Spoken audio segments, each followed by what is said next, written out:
O plenário do STF deve voltar a analisar hoje a ADI que questiona a competência do Tribunal de Justiça de Pernambuco e do Conselho Nacional de Justiça para conceder o pagamento de auxílio alimentação aos magistrados. O julgamento teve início no começo de outubro. O relator, ministro Marco Aurélio, aceitou parcialmente o pedido do Conselho Federal da Ordem dos Advogados do Brasil. Ele considerou inconstitucional artigos das resoluções do Tribunal de Justiça de Pernambuco e do Conselho Nacional de Justiça, que concedem auxílio alimentação aos magistrados. Concluo, presidente, pela admissibilidade parcial do pedido formulado na inicial e, quanto a esse ponto, pela procedência, declarando a inconstitucionalidade formal da resolução número 133, de 21 de junho de 2001, editada pelo Conselho Nacional de Justiça, e da resolução número 311, de 1º de agosto de 2011, do Tribunal de Justiça do Estado de Pernambuco, no que previram o auxílio alimentação a beneficiar os magistrados. É como voto. O julgamento foi suspenso após o voto do ministro Teori Zavascki. Ele julgou a ADI improcedente por entender que a decisão de conceder o benefício é administrativa e o CNJ pode, com base na Constituição Federal, estabelecer regras remuneratórias aos magistrados. O Conselho Federal da OAB alegou aqui no Supremo que o CNJ e o Tribunal de Justiça de Pernambuco extrapolaram atribuições ao conceder o benefício. Nesse caso, para a OAB, apenas uma lei de iniciativa do STF deveria regulamentar o assunto. O processo voltou para a pauta de julgamento de hoje e os ministros poderão decidir, entre outros, se houve ofensa à competência legislativa do STF e aos princípios constitucionais da legalidade e da separação dos poderes. O presidente da Associação dos Magistrados Brasileiros, Nelson Calandra, afirma que a emenda constitucional 45, que cria o Conselho Nacional de Justiça, dá competência a ele para tratar do assunto e equiparar o salário entre membro do Ministério Público e magistrado. Ela está legitimada pela emenda 45, ela está legitimada pela resolução do próprio Conselho Nacional de Justiça e o pagamento só ocorre depois de cumpridamente discutido, debatido no âmbito do Congresso brasileiro, na aprovação ou não da lei orçamentária. De nada adiantaria uma resolução do Conselho Nacional de Justiça se o Congresso, através de uma outra lei, a lei orçamentária, não dissesse, eu pago. O ministro Luiz Roberto Barroso e a ministra Rosa Weber se declararam impedidos neste julgamento. A ADI deve voltar ao plenário com o voto do ministro Luiz Fux. E sobre esse assunto e outros que estão na pauta de hoje do STF, a gente conversa com a consultora jurídica da TV Justiça, a doutora Gisele Reis. Doutora, boa tarde, obrigado pela participação. A gente viu ali na reportagem da Carol, falou que viola a competência legislativa no STF. O que seria essa suposta violação aqui no STF? Boa tarde, Fred. Boa tarde a todos. Bom, quando se fala em competência legislativa do Supremo Tribunal Federal, a Constituição Federal, especificamente no artigo 93, estabelece que lei complementar de iniciativa do Supremo Tribunal Federal disporá sobre o Estatuto da Magistratura.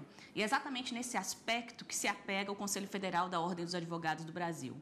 Por quê? Porque, segundo o Conselho Federal da OAB, tanto o CNJ quanto o Tribunal de Justiça de Pernambuco acabou extrapolando aí a competência normativa desses órgãos, porque para tratar de benefícios relacionados aos magistrados, aos juízes, isso deveria, de acordo com o Conselho Federal da OAB, ser tratado por uma lei complementar de iniciativa do Supremo Tribunal Federal. Então, essa matéria somente poderia estar sendo tratada por meio de uma lei específica de acordo com a Constituição Federal. Esse é o argumento da OAB.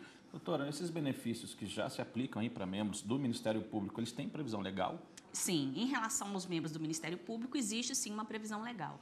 Eles não estão previstos na Lei Orgânica da Magistratura Nacional, mas estão previstos na Lei Complementar 75, de 93, que trata sobre estrutura, organização e também no Estatuto do Ministério Público da União.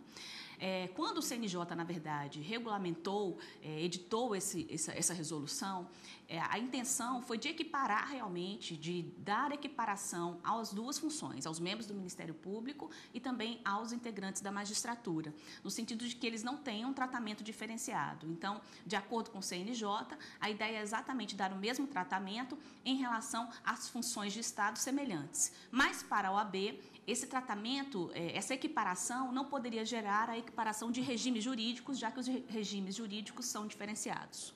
Tá certo, doutora Gisele. Também deve ser analisado hoje, no STF, um recurso extraordinário questionando a decisão do Tribunal Regional Federal da 4ª Região, que considerou constitucional a aplicação do índice do Tesouro Nacional na correção monetária da movimentação financeira de fábrica de lâmpadas.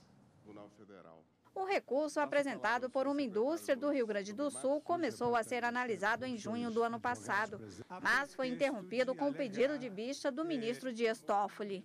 O recurso pede que a correção monetária, a movimentação financeira da empresa, seja feita com base na inflação de janeiro de 1989, que era de 70,28%, e não 28,79%. Alega ainda que o índice aplicado não reflete a perda do poder aquisitivo da moeda e viola os princípios da isonomia e da capacidade contributiva da empresa. O relator, ministro Marco Aurélio, considerou inconstitucional a aplicação do menor índice do Tesouro Nacional, reformando a decisão do TRF da 4ª Região. Os ministros Ricardo Lewandowski, César Peluso e Rosa Weber acompanharam o relator.